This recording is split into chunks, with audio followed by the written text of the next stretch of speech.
The first night out of prison never feels real. It's like stepping into a movie where the lights are too bright, the air too thin, and every sound sharper than it should be. He had imagined this moment 1,000 times from behind concrete walls. What it would be like to breathe air that wasn't rationed, to walk without counting steps, to feel the sky rather than the ceiling. Now, standing under the humming glow of a gas station sign on the edge of town, it felt less like freedom and more like standing on a trapdoor. The man adjusted the stiff collar of the cheap button-up shirt the halfway house had given him. It smelled like detergent too strong for its own good. The parole officer had told him he had to keep appearances. Look normal. Normal meant shaved, clean clothes, hands visible, no slouching. Normal meant invisible. And he was trying. God knew he was trying. A bus had dropped him off a mile away. And now his duffel bag hung from his shoulder, like an anchor. Inside were 3 things: a toothbrush, a stack of discharge papers, and a photograph folded at the corners. The photo was old, blurred from too many fingers, but he kept it anyway. It reminded him of the life he had wasted and the debt he still carried. The gas station itself was mostly empty, except for the attendant leaning against the counter, bored out of his mind, scrolling on his phone. The hum of refrigerators filled the silence, broken now and then by the thud of cars speeding past on the highway. The parolee wasn't supposed to be out past 9, but his bus had been late. Already, anxiety bit at the back of his mind. One slip and they'd drag him back. One wrong face, one wrong move, and the rest of his life would shrink back to 4 grey walls. He exhaled and told himself he'd make it. He had to. That's when he heard its small footsteps, uneven, the scuff of shoes too light for the pavement. He turned his head and saw her. A little girl, no more than 7 or 8, standing at the edge of the parking lot. Her hair was tangled, her clothes wrinkled, and in her hands she clutched a small backpack that looked far too heavy for her. She wasn't crying, but her eyes darted left and right like a rabbit cornered in open ground. The parolee froze. This was not his problem. He knew better than to get involved. Every pamphlet, every orientation, every officer had hammered it into him. Stay clear. Don't draw attention. Don't play the hero. The world wasn't waiting to see him succeed. It was waiting for him to mess up again. And yet, something in the way she hugged that backpack, knuckles white, made his gut twist. He shifted his weight and looked away. But the sound of a car slowing down on the road made him glance back. A dark sedan crawled to a stop near the curb. The headlights washed across the girl, freezing her like a deer caught in the beam. The back window rolled down just a crack, enough for a man's voice to cut through the night. "Hey, kid, you lost?" The parolee's stomach dropped. He couldn't see the man's face, just the faint glow of a cigarette tip inside the car. The girl didn't answer. She stepped back, closer to the flickering neon of the gas station, but her eyes were wide and uncertain. The parolee's heart hammered in his chest. "Walk away," he told himself. "This isn't your fight. You're on parole. You so much as sneeze wrong, they'll lock you up again." But his feet didn't move. His hands tightened around the strap of his duffel bag. The car idled, engine purring like a predator's growl. The voice inside spoke again, sharper this time. "Come on, sweetheart. We'll take you home." The parolee's throat went dry. He recognized that tone. He'd used it once, years ago, when he was younger, desperate, and thought he was untouchable. The kind of tone that carried promises sharp enough to cut. The girl clutched her backpack tighter. She didn't run, didn't cry, just stood there, caught between fear and instinct. Something snapped inside him. Maybe it was the memory of mistakes that had landed him behind bars. Maybe it was the photo in his bag. Maybe it was the gnawing need to do one thing right. He stepped forward, his boots scraping the asphalt. And for the first time since he walked out of prison, his voice carried across open air. "She's not going anywhere with you." The words came out rough. Gravel dragged across concrete. The sedan's brake lights flared as if in irritation. The cigarette tip glowed, then dimmed. The man inside leaned forward. But the parolee didn't flinch. He stood there, in the pale yellow wash of the gas station light, shoulders squared, gaze steady. The girl's eyes flicked toward him, wide and uncertain. For a moment, he thought she might run from him too. And why wouldn't she? He looked every bit the part of a man who didn't belong, creased shirt, hard edges. A face marked by years the world didn't forgive. But she didn't run. She stayed frozen, as if waiting to see what would happen next. And for the first time in years, the engine idled like a threat that hadn't decided what shape to take. The cigarette burned down to a hard orange bead, then vanished inside the dark. The back door of the sedan clicked open before the parolee could say anything else, and another voice drifted out, lighter, smoother. Sugar poured over gravel. "Hey kiddo, your mum sent us. Hop in, yeah?" A second man leaned forward from the back seat, a smile too wide to be kind. The parolee felt heat rise up his neck. The lies were cheap and practiced. He'd spun versions of them once upon a time and hated himself for recognizing the pattern. He took a slow step toward the girl and lifted his hands, palms visible. No sudden moves, no fists. "You're safe," he told her, voice low enough that it belonged to her and her alone. "Go inside the station." The attendant inside pretended not to notice, eyes still glued to his phone. Through the glass, rows of neon candy bars reflected like a wall of bright teeth. The door to the store might as well have been a mile away for how far the girl's legs were willing to move. The front passenger window rolled down. A third man, younger, tattoo creeping from under his collar, looked the parolee up and down like weighing expiration dates. "Mind your business, old man." "Old man." He almost laughed. Prison doesn't make you old so much as it stops you from being young.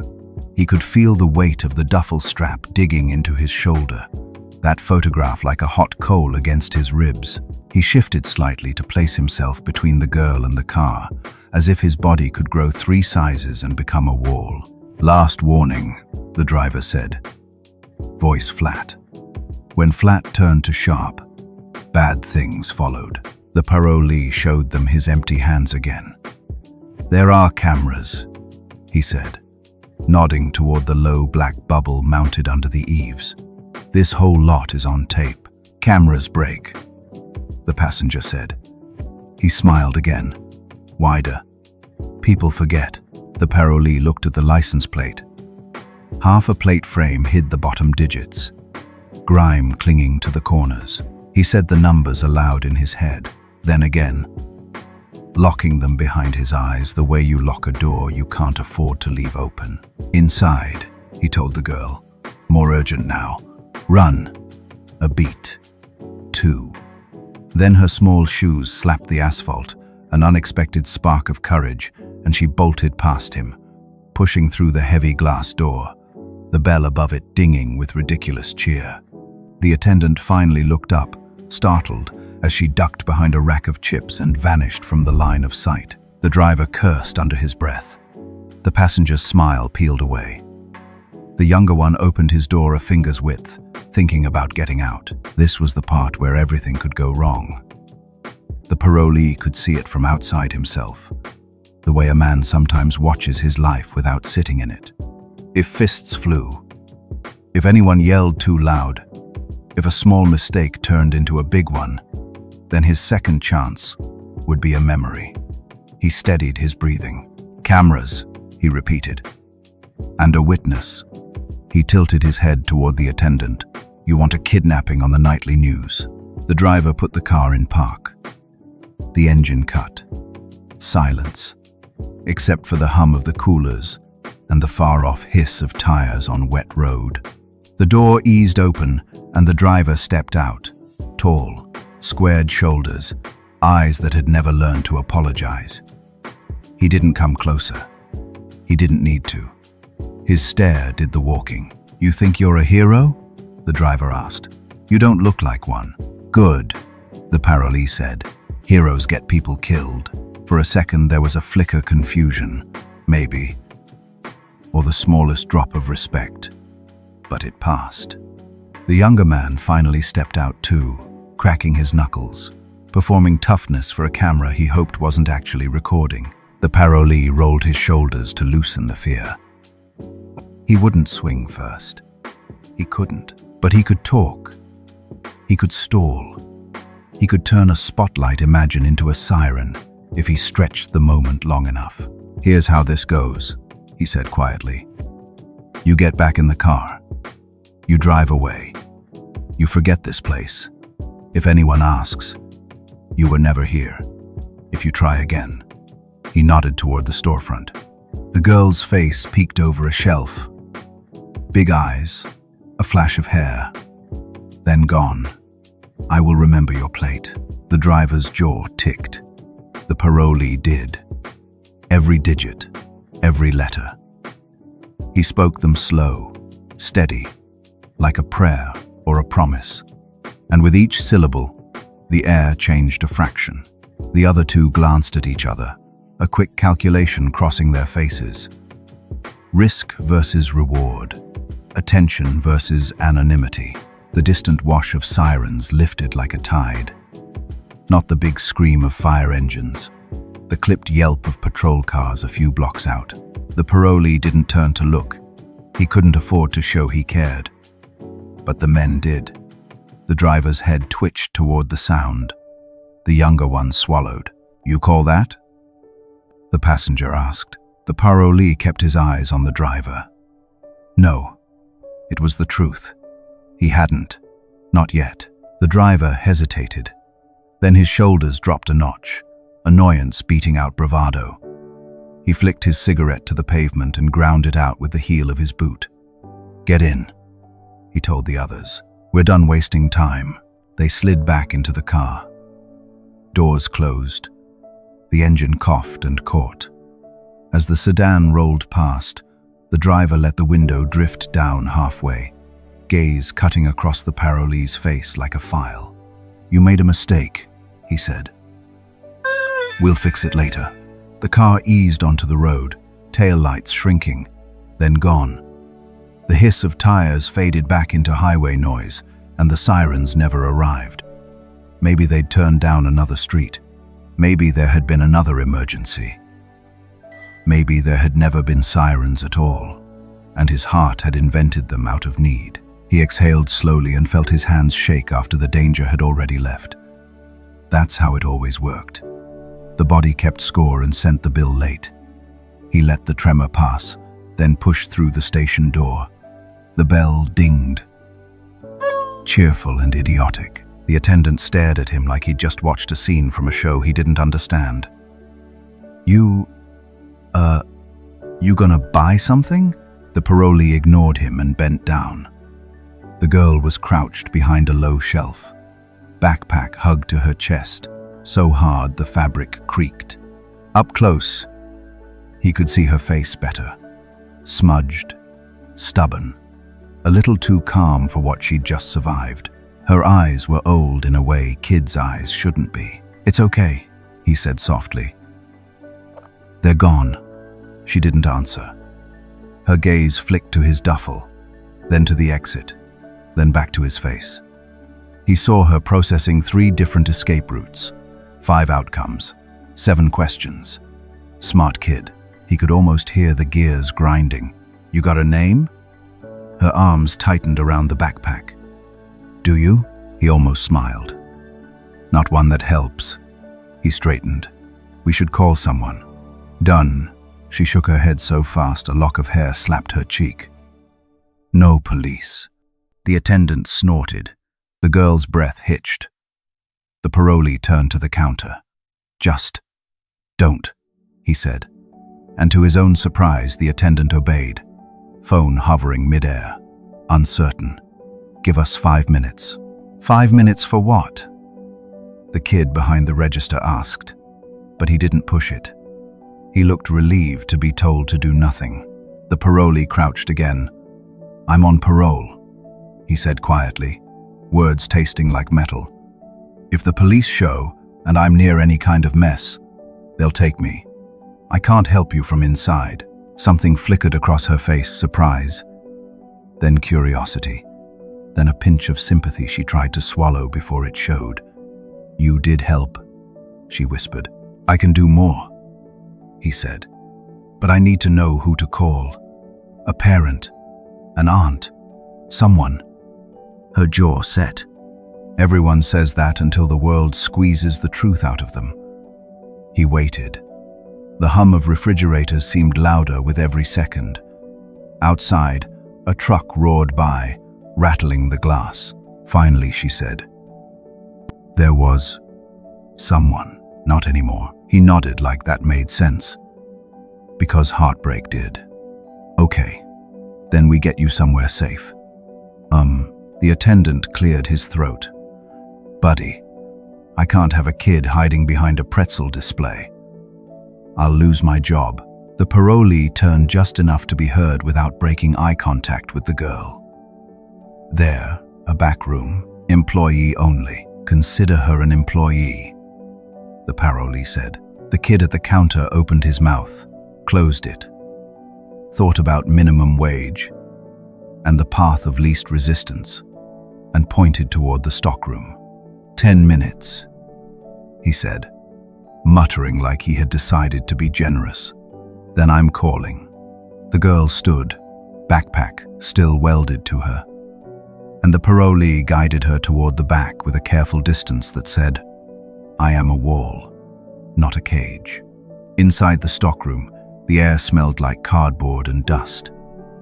A single bulb buzzed overhead. He shut the door gently and leaned against a stack of boxes, giving her space. "Those men," he said. "You know them?" She stared at the floor, then at the scuffed toes of her shoes, then at him. "I know what they are." "What are they?" "Hunters," she said, and there was no drama in it.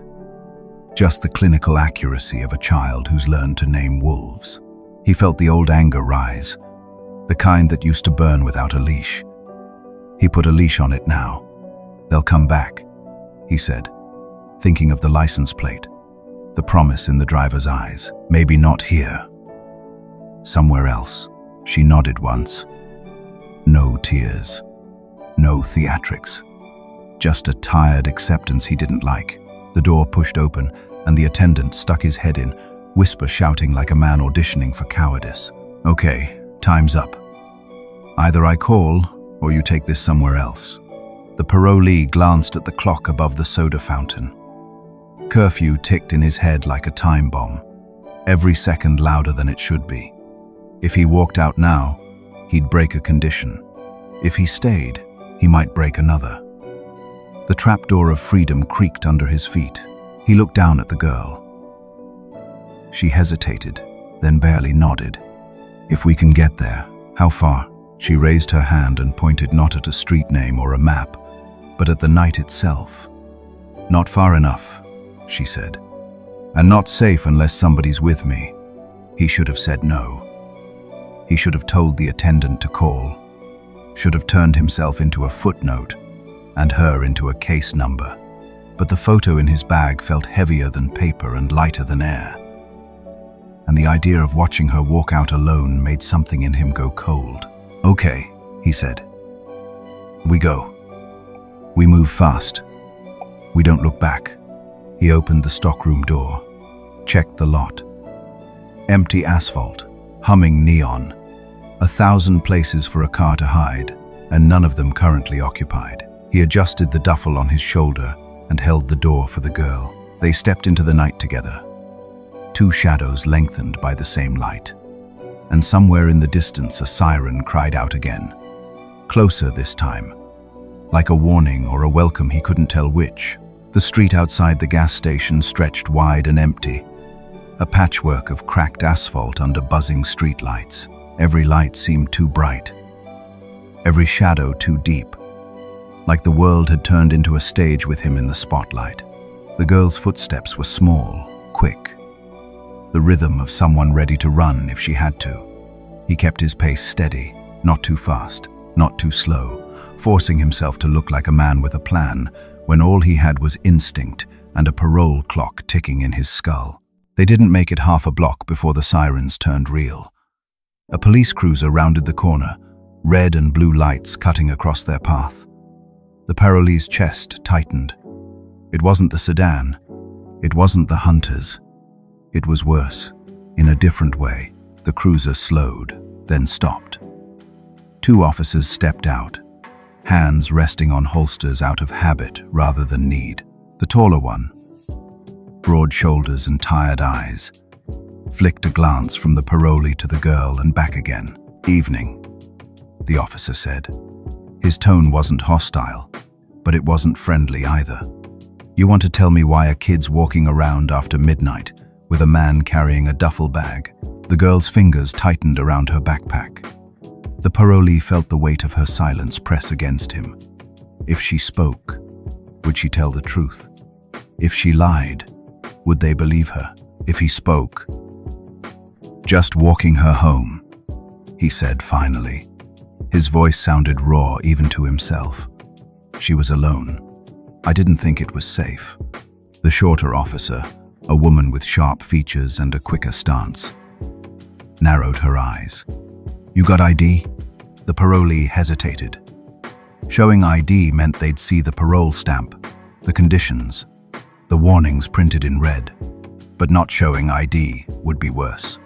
He pulled his wallet from his pocket slowly, carefully, like a man defusing a bomb, and handed it over. The woman scanned it, eyebrows arching just slightly. "Parolee," she said flatly, as if that word decided everything. Out past curfew, the taller officer held up a hand to stall her. "Let's slow down. What's your name, kid?" The girl looked at him, then at the parolee, then back at the officer. Her lips parted, closed, then finally whispered, "I don't want to go with them." The words landed heavy. The parolee could almost feel the weight of them sinking into the night air. The officers glanced at each other, that silent exchange of trained suspicion. The shorter one shifted closer to the girl. "Sweetheart," she said gently, "are you in danger?" The girl's eyes flicked again, this time toward the parolee. Not fear, not accusation, something else, something like a plea. "She's not with me," the parolee said quickly, before the silence twisted into something it wasn't. She was standing alone when a car tried to pick her up. "I stopped it.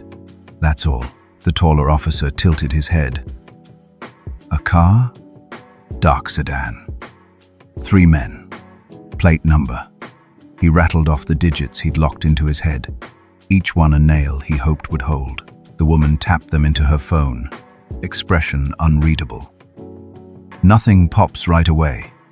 Could be stolen." The taller officer studied him again. "Why not call us the second you saw them?" "Time.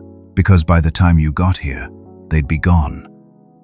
And because if I call, I go back inside. You know that as well as I do." It was too much honesty. He felt it as soon as the words left his mouth. The shorter officer's eyes sharpened. "So you're saying you risked violating parole instead of calling us?" He wanted to snap back, wanted to remind them that sometimes seconds decide everything. That if he'd wasted one on dialing, the girl might already be in the car, but he bit it down. "I'm saying," he managed, voice rough, "I wasn't gonna let her vanish while I waited." The taller officer studied him a long moment, then crouched to the girl's level. "Do you know this man?" She shook her head. "Did he hurt you?" Another shake. "Did he help you?" She hesitated. Then, small but steady, the parolee's chest loosened just a fraction. Not enough to breathe easy, but enough to breathe. The shorter officer sighed. "Protocol says we bring them both in." The taller one straightened. "Protocol also says we use judgment. You see any bruises on her? Any sign she's scared of him?" She's scared. Period. The woman countered. Not of him. The man's gaze stayed on the parolee, heavy but not hostile. Here's what happens. We call child services. Get someone here to take the girl somewhere safe. As for you, he paused, we'll note the curfew violation. You'll have to explain yourself to your parole officer in the morning. The parolee swallowed hard. That was the line, the thin razor between freedom and the cage. A violation note could mean nothing, or it could mean everything. It depended on who read it, who wanted to make an example out of him. The girl's hand tugged on his sleeve. Just a small touch, but it nearly broke him. He looked down. Her face was pale, eyes wide, but her voice carried more strength than he expected. Don't make him leave me. The officers froze. The parolee felt the words like glass against his skin. The taller one cleared his throat. Sweetheart, we're not taking him away. We're just making sure you're safe. Well, the girl shook her head fiercely. Safe with him. The parolee wanted to say something, wanted to promise he'd stay. But promises weren't his to make anymore. Not in this system. The radio on the cruiser crackled. A dispatcher's voice cut through, urgent. Unit 24. Report of attempted abduction. Dark sedan. 3 male suspects. Location within 3 blocks of you. The 2 officers stiffened. The shorter one swore under her breath. That's his story. The taller officer's jaw set. We need to move. He looked at the parolee. Stay with her. Don't move from this spot. We'll check it out. They rushed back to the cruiser. Doors slamming, lights flashing. The siren wailed again, pulling them into the night, leaving behind silence and 2 figures standing under the street lamp, like forgotten pieces on a board. The girl's hand still clung to his sleeve. He didn't shake it off. For the first time since he'd walked free, someone had asked him to stay. The silence after the cruiser sped off was thicker than the night itself. The parolee shifted the duffel on his shoulder, every muscle telling him to keep walking, keep moving. Don't stick around, where questions might return. But the girl's grip on his sleeve anchored him to the cracked pavement. Her eyes, wide and glistening, carried more than fear, they carried expectation, as though he had already signed some invisible contract to protect her. He crouched to her level, his knees aching from the hard sidewalk. They'll be back, he said quietly, though it sounded more like a promise to himself. Social services. They'll take you somewhere safe. And he concedence. The girl shook her head with stubborn force. He rubbed a hand over his face, the stubble scratching against his palm. This wasn't supposed to happen. He wasn't supposed to be the safe option for anyone, especially not a child. He had enough trouble trying to prove to the state that he wasn't the danger. Headlights swept the street again. Softer this time. A dark sedan slowed at the corner, lingering too long before it rolled away. His pulse spiked. He wasn't imagining it. The hunters were circling. By the time the patrol car returned 10 minutes later, the girl was pressed close to him, refusing to stand apart. The officers stepped out briskly, scanning the street like they expected shadows to leap at them. No luck, the taller officer muttered.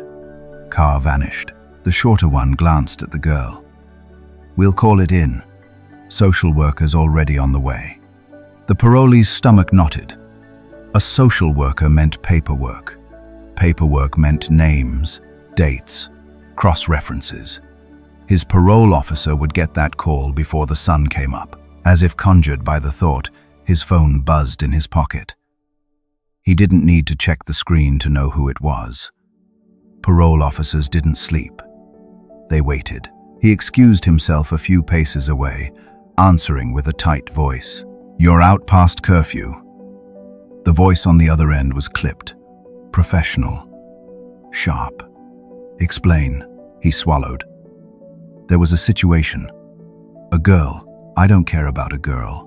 I care about you staying where you're supposed to be. She was being followed. I stepped in. Police are here. They can confirm.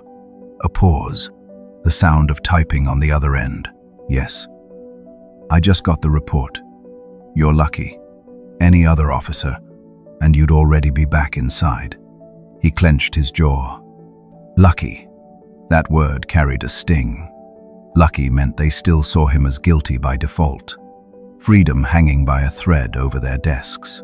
You will report to my office tomorrow morning. 7 sharp.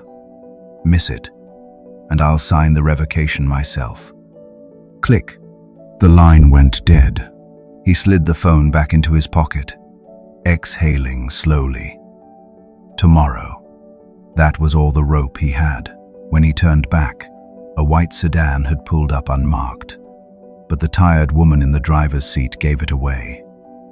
A social worker. She stepped out, clutching a clipboard, her eyes already softening at the sight of the girl. Sweetheart, she said gently, I'm here to help.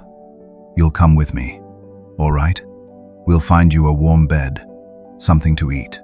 The girl's eyes darted immediately to him, panic swelling in them. No, she whispered. Not without him. The parolee shook his head. Kid, this is how it goes. You'll be safer there. Her small hand found his again. Safe with you. The social worker looked between them, her brow creasing. Sir, you can't. You know that, right? You're not authorized. And from the look of it, her eyes flicked to the ID still in the officer's hand. You're not exactly cleared for guardianship. The parolee exhaled through his nose, heavy. I know. The girl clung harder. Please. The officers exchanged a glance, their faces lined with a mix of procedure and human hesitation. It was the shorter one who finally spoke. She needs stability. Not this. Her eyes locked on him. Unforgiving. You get her hopes up, you'll wreck her worse than those guys in the sedan ever could. The words hit harder than any cell door. He wanted to argue, wanted to remind them that those men weren't done, that somewhere out there an engine idled waiting for another chance. But his throat closed around the truth. What right did he have to stand between her and the system, broken as it was? The girl's small voice cut through the night. He didn't run. Everyone froze. The words were simple, but in them was everything: fear, trust, recognition. The social worker crouched down, meeting her eyes. And he doesn't have to, because you're going to be safe now. That's my job. The parolee forced himself to step back, unclenching her fingers from his sleeve one by one. Each release felt like tearing away a piece of something fragile he didn't know he'd been carrying. You'll be all right, he said, though his voice cracked. Better than with me. Her eyes shimmered, betrayal and desperation flashing in them. For a heartbeat, he almost reached back, almost made a decision that would undo his last shred of freedom. But then the taller officer placed a firm hand on his shoulder, steering him toward the sidewalk. Best thing you can do for her is walk away clean, the officer murmured. The social worker opened the car door. The girl resisted for a moment, then, with a trembling step, climbed inside. The door shut. The parolee stood there, the night pressing in around him. The image of her face pressed against the window, searing itself into his memory. He turned away, duffel heavy on his back, the sound of the car driving off fading into the distance. But deep inside, he knew the story wasn't finished. Not for her, not for him, not yet. The city didn't sleep. But it did grow quieter, the hum of traffic thinning to whispers as the night dragged on. The parolee walked aimlessly, each step heavier than the last, the echo of the girl's eyes burning holes in his chest. He told himself it was done. She was with the system, sheltered, guarded. But no matter how many times he repeated it, the alleys seemed darker tonight, the corners sharper. He ducked under a flickering street lamp, its buzz sounding like a cell door rattling in his head. His phone vibrated. For a moment, he thought it was his parole officer again, but the screen was blank, just an unknown number. He didn't answer. Whatever it was, he didn't want it.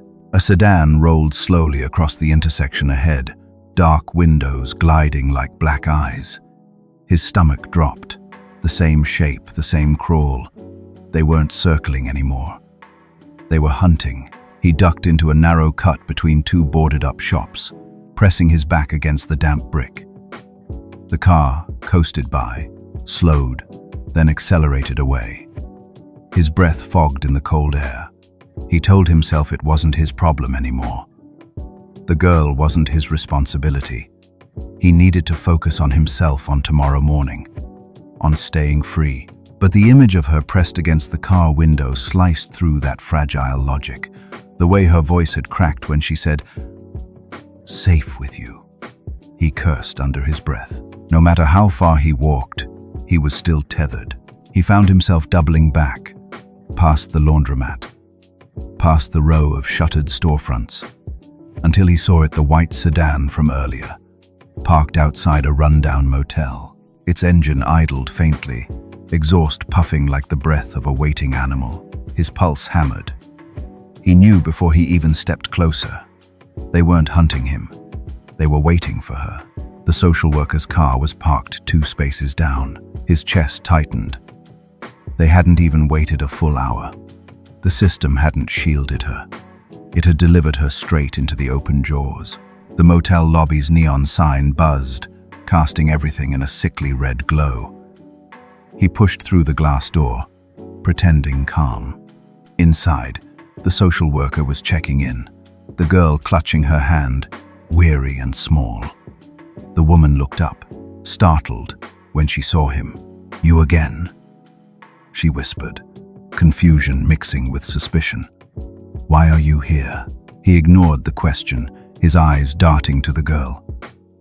"You can't stay here," he said, voice low but urgent. The girl's face drained of color. The social worker frowned. "Sir, this isn't your concern. I have protocols." He cut her off with a sharp shake of his head. "Protocols won't stop what's coming." Even as the words left his mouth, the lobby door rattled. 3 men entered, moving with practiced casualness that failed to mask their intent. They didn't look at him. Not directly. But they looked at the girl too long. Too knowingly.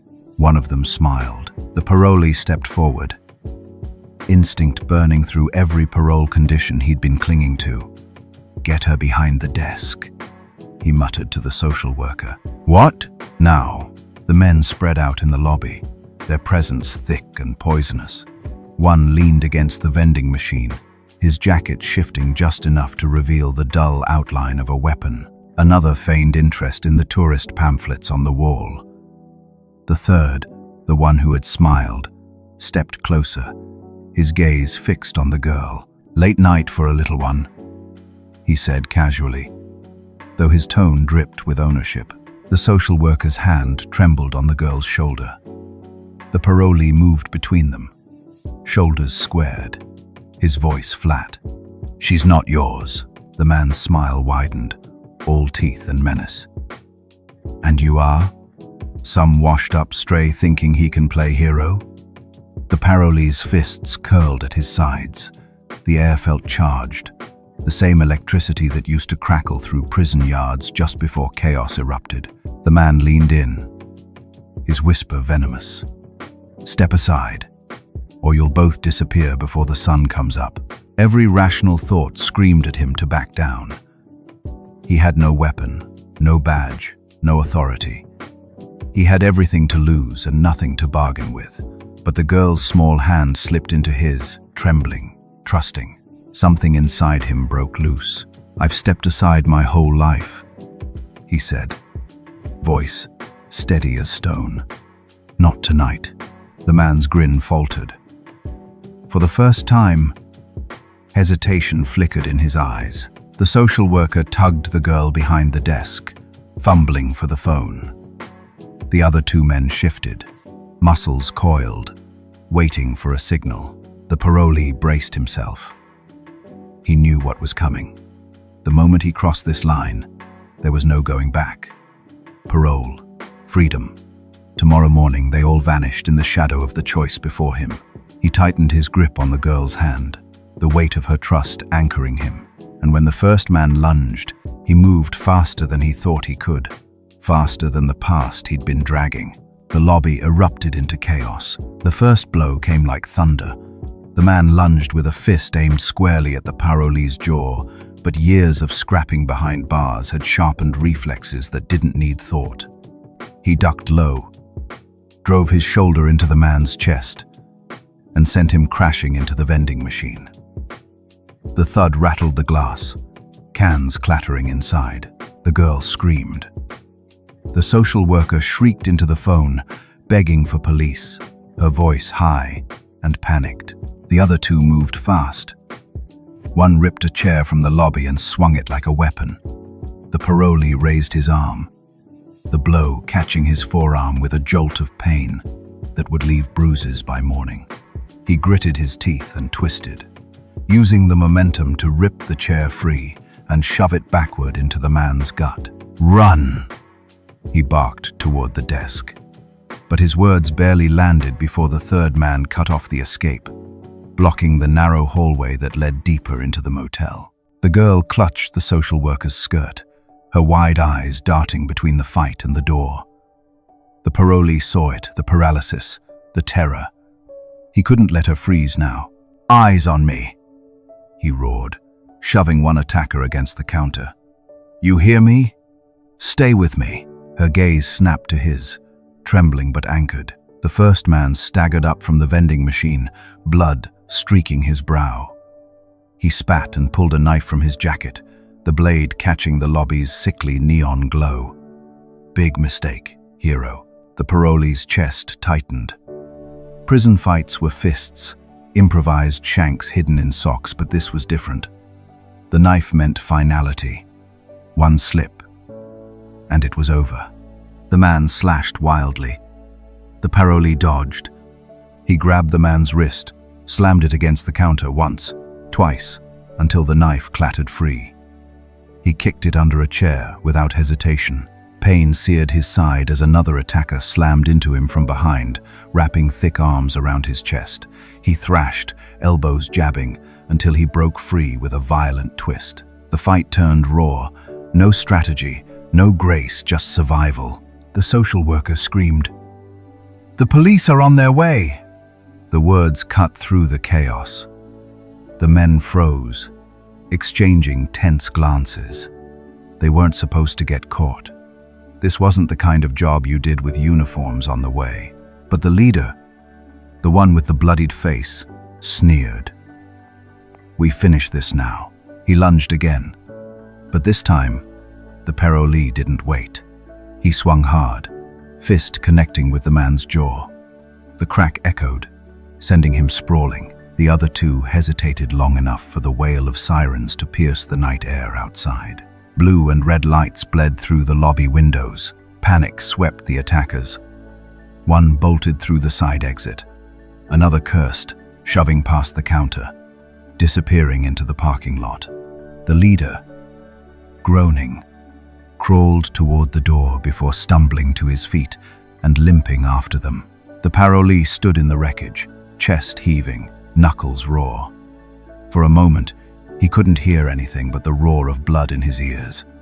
Then the girl's small hand tugged at his. "You didn't leave me." The words hit harder than any punch. Police burst through the door seconds later, weapons drawn, shouting commands.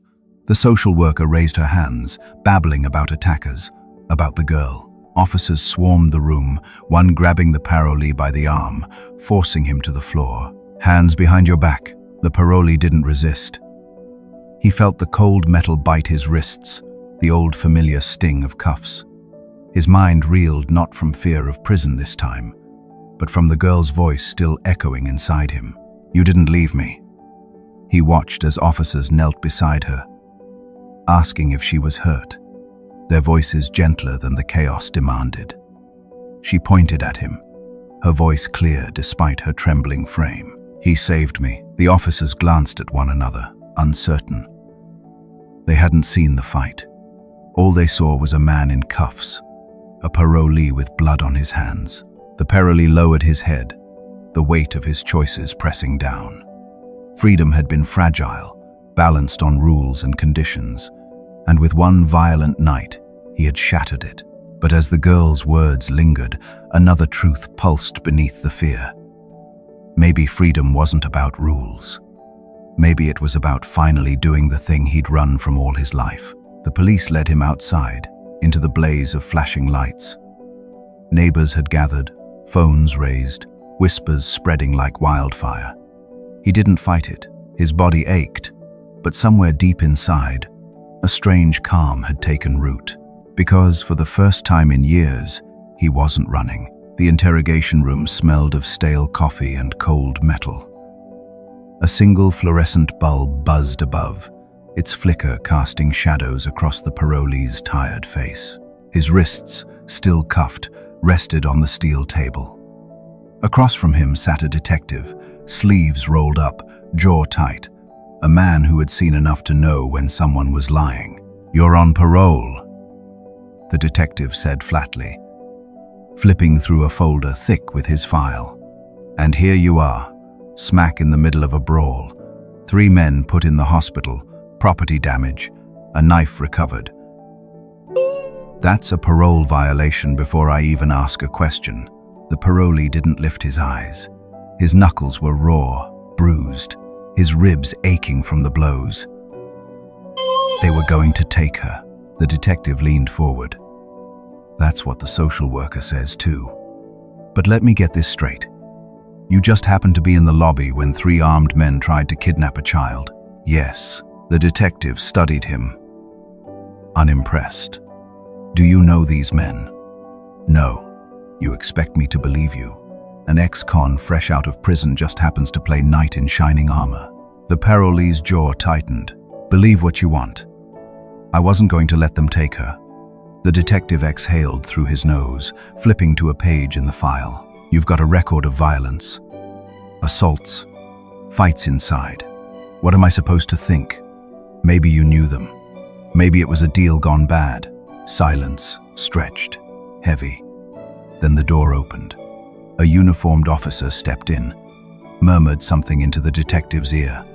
The detective frowned, then looked back at the parolee. "She's here," he said. The parolee's head lifted for the first time. His eyes narrowed. The girl. Moments later, the door opened again, and the social worker entered, holding the girl's hand. She looked small, her hair messy, her cheeks streaked with dried tears. But when she saw him, she let go of the woman's hand and darted across the room. "Wait," the social worker started, but it was too late. The girl threw her arms around him, burying her face in his side. "You saved me." The detective blinked, taken aback. "Kid, he fought them," she said firmly, turning toward the detective. Her little voice carried a conviction no report could fake. "They tried to take me. He didn't let them." The room fell silent. The detective shifted uncomfortably, eyes flicking to the parolee. The man sat motionless, his cuffed hands awkward against the girl's small frame. He couldn't hug her back, but his shoulders softened. The detective finally cleared his throat. "All right, that'll be noted." The social worker guided the girl back gently, murmuring comfort. The parolee watched as she left the room again, her small figure disappearing through the heavy door. Something inside him twisted an ache sharper than his bruises. The detective leaned back in his chair. "That girl's word carries weight. But don't think this clears you. You stepped into a fight. You broke bones. Your parole officer's going to have a field day." "I don't care," the parolee muttered. The detective cocked his head. "Most guys in your position would. You know what you just admitted? You don't care if you go back." The parolee finally met his gaze. "If going back means she's safe, then fine. Lock me up." The detective studied him, silent for a long time. Then he closed the folder. I've been doing this job 20 years. I've seen guys fake tears, fake heroics. But I'll tell you something. That girl didn't fake it. He tapped the folder with his knuckles. That might just save you. Hours later, they led him to a holding cell. The metal door clanged shut, the sound echoing like a memory. The concrete walls felt too familiar. The cold bench, a cruel reminder of the years he thought he'd left behind. But this time, something was different. He closed his eyes and replayed her words in his mind. You saved me. For once, the voices of the past, the guards barking orders, the inmates' jeers didn't drown him. Instead, that single voice cut through the noise like light through darkness. In the corner of the holding cell, he leaned back against the wall. He was bruised, cuffed, and facing prison again. Yet for the first time in years, he felt like more than just an ex-convict. He felt like a man who finally did something right. Morning light spilled through the narrow window of the courthouse, cold and unforgiving. The parolee sat at a long wooden table, flanked by his public defender. His wrists were free now, but the weight of the moment pressed harder than any cuff. The parole officer sat across the aisle, files stacked neatly, expression carved from stone. This was the hearing that would decide if he would walk back out the doors or be sent straight to prison for violating parole. The judge entered, gavel striking once, the sound echoing like thunder through the chamber. Case number 4682. Parole violation hearing, the clerk announced. State versus, the name echoed, but the man barely heard it. His pulse roared in his ears. The parole officer rose. Your Honor, the defendant engaged in violent conduct in a public place. 3 men were hospitalized, 1 with serious injuries.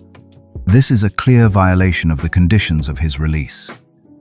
Regardless of motive, parole requires law-abiding behavior. He failed. Each word landed like a hammer. The parole officer didn't look at him, only at the judge. Speaking with the authority of someone who had seen too many second chances wasted, the public defender rose in reply.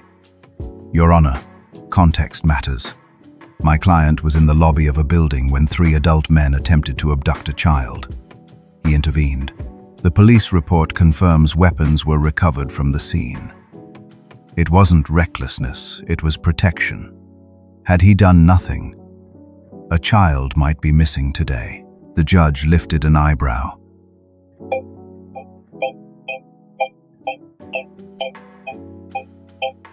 Do we have testimony from the child? Yes, Your Honor, the defender said, glancing toward the back of the room. The heavy doors creaked open. The social worker stepped in, guiding the small girl forward. She looked fragile in the cavernous room, her shoes tapping softly against the marble floor. All eyes followed her as she approached the witness chair. The judge's tone softened. Sweetheart, can you tell us what happened? The girl's hands clutched the arms of the chair. Her voice small but steady. 3 men tried to take me. They grabbed me. He stopped them. He didn't let them take me. She lifted her chin toward the parolee. He saved me. A murmur rippled through the courtroom. The parole officer shifted in his seat, face tightening. The judge leaned forward.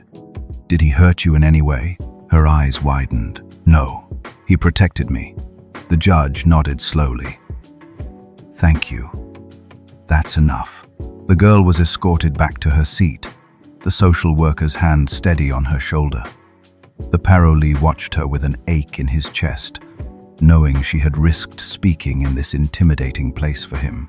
The parole officer rose again. Your Honor, while the child's testimony is moving, it doesn't erase the fact that my client engaged in violence. Parole requires restraint. He could have called the police instead of resorting to force. The parolee stood abruptly, his chair scraping against the floor. His lawyer tugged at his sleeve, but he couldn't stay silent. With respect, sir. There wasn't time. They had her by the arm. If I'd waited, she'd be gone. The judge raised a hand. You will remain silent unless spoken to. Do and spoken to. He lowered his gaze, but the words still echoed in the chamber. The judge sat back, fingers steepled, weighing everything. Silence stretched. Finally, she spoke. Parole is a contract built on trust. The state argues you broke it. The defense argues you acted to protect. The evidence shows that 3 men attempted a violent crime and that your intervention prevented it. This is an unusual case. She tapped the gavel lightly, eyes locked on him. Your parole will continue, but with stricter conditions. 1 violation, 1 misstep, and you will serve your full sentence. Do you understand? His chest loosened with relief. Yes, Your Honor. The gavel struck once more. Case adjourned. The courtroom buzzed as people stood. The parole officer gathered his files, glancing at him with a mixture of frustration and reluctant acknowledgement. The social worker guided the girl out, but before leaving, she twisted in her seat, waving shyly. For the first time in years, the parolee walked out of a courthouse not in chains, but with a warning that felt like both a threat and a gift. Outside, the air was sharp, the city alive around him. He leaned against the stone steps, closing his eyes for a moment. He was free, barely, but freedom was no longer about himself. It was about the little girl who had looked at him not as a convict, not as a failure, but as someone who mattered. And for that, he knew he couldn't let her down. The girl's world had always been small, a series of foster homes, classrooms that changed too quickly, and nights spent staring at ceilings that never belonged to her. Trust was a fragile thing she had learned to hold back, a candle she protected by keeping it unlit. But after the courthouse, after watching the man stand for her, something inside her flickered awake. The social worker drove her back to the group home, speaking in calm, measured tones, but the girl barely heard. Her eyes kept drifting to the city outside the car window. She wasn't thinking about the home waiting for her. She was thinking about the man who had stepped between her and danger, the one who had taken punches and thrown them back so she could breathe free. That night, she sat on her narrow bed, arms wrapped around her knees, staring at the photograph taped to the wall. A faded picture of her mother she barely remembered. She whispered into the silence. Someone finally stayed. The words trembled like they didn't belong to her, but they were true. Across the city, the parolee lay awake in his halfway house bunk, the creak of bed springs from the others around him. His knuckles were still bruised, but what lingered most was the look in the girl's eyes when she pointed at him in court and said, "He saved me." That wasn't just testimony, it was a responsibility, heavier than parole, heavier than iron bars. The next week, the girl saw him again by chance. She was with the social worker at the courthouse for paperwork, and there he was on the steps, a paper cup of coffee in his hands, shoulders hunched like a man who carried too much. She froze. Part of her wanted to run, but another part wanted to walk straight to him. Their eyes met. He didn't move closer, didn't call her over. He just gave the smallest nod, as if to say, "You're safe. That's enough." And somehow, that meant more than words. At the group home, whispers traveled fast. The other kids had heard about the fight, about how some guy on parole had taken down 3 men. They teased her, half admiration, half envy. "You got a bodyguard now?" One boy sneered. She ignored them, but inside, she held the secret that it wasn't about muscle. It was about choice. Someone had chosen to see her when everyone else had walked by. She began to write again. Scribbles in a notebook, stories about knights and shields, about dark alleys and sudden light. Always, there was a figure never named who arrived when the shadows grew too heavy. The pages filled quickly, and for the first time, she wasn't writing just to escape. She was writing to remember. Meanwhile, the parolee struggled with his own steps. The stricter conditions meant weekly check-ins, curfews, random searches. He kept his head down at his warehouse job, stacking boxes, letting sweat blur the days together. But when fatigue pressed hardest, he thought of the girl sitting in that courtroom chair, voice steady despite the tremble in her hands. That memory gave him strength no parole condition could break. Weeks passed. Then, one afternoon, the social worker arranged a supervised meeting. She believed closure was important for both of them. The girl sat nervously in the community center, her notebook clutched tight. When he walked in, his presence filled the small room, not with threat, but with quiet gravity. They sat across from each other, silence stretching like a tightrope. Finally, she slid the notebook across the table. "I wrote this," she whispered.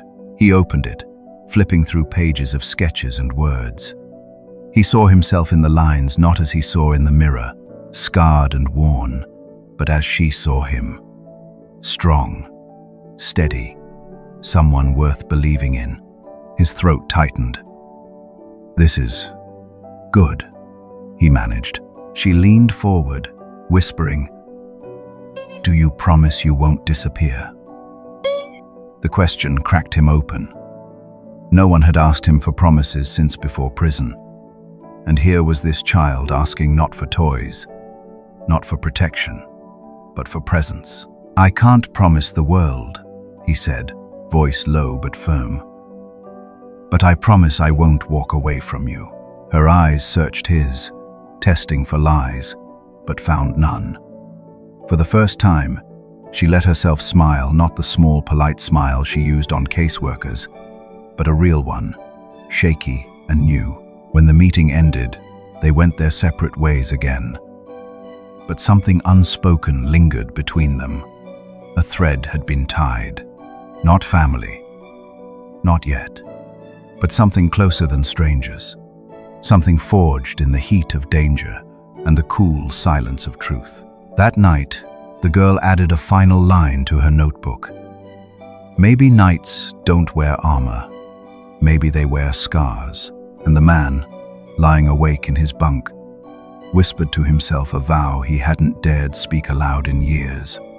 "I'll protect her, no matter what." Part 10. The seasons shifted.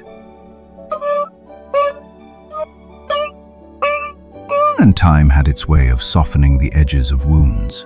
What began as a single violent night in a dark alley had grown into something neither of them expected, a bond carved from pain, but sustained by choice. Months later, the girl's world looked different.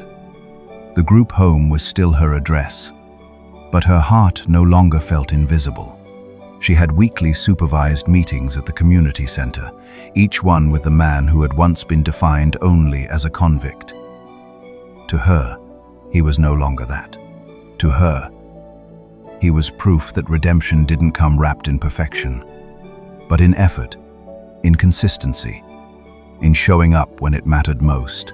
One rainy afternoon, she arrived with her notebook thicker than before.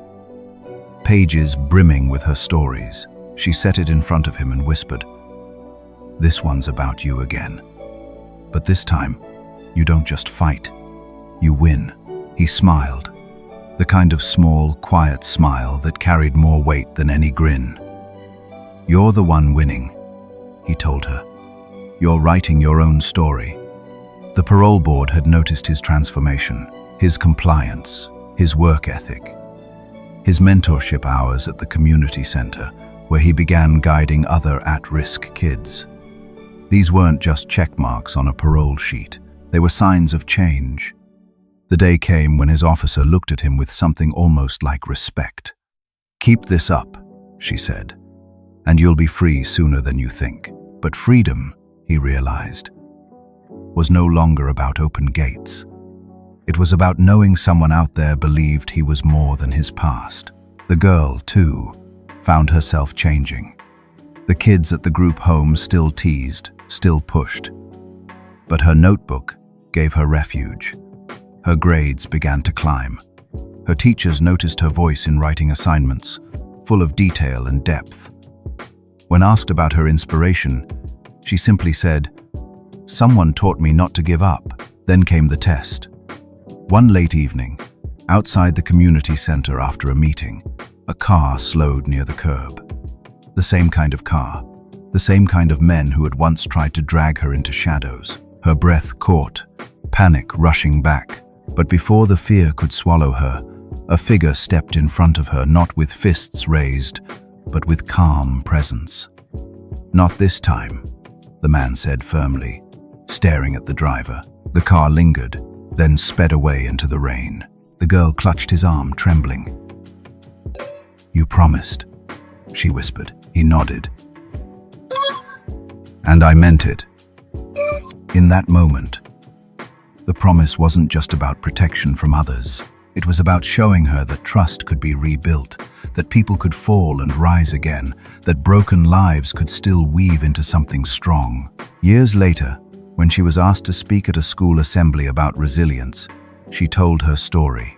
She didn't mention his name, but her words painted him clearly.